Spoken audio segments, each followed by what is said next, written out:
Mag-ingat sa mga signs na ito. Kahit na ito ay romantic partner, kaibigan, miyembro ng pamilya, katrabaho.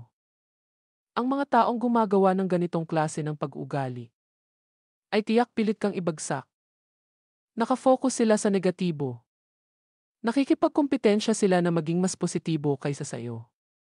Magtatangka na guluhin ang buhay mo, maghahasik ng pagdududa sa puso mo. Tungkol sa iyong career, sa iyong relationship at values. Kontrolin ka para paniwalain sa mga bagay na hindi naman totoo.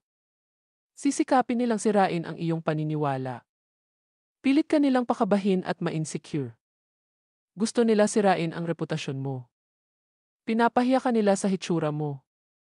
Pinaglalaruan nila ang iyong damdamin. Minsan maganda lahat ang sinasabi, sa susunod puro pintas. At galit na nagrereklamo. The more na pinapayagan mo ang isang tao na binabagsak ka, tinatanggap mo rin na magkaroon sila ng kapangyarihan na ibangon ka muli.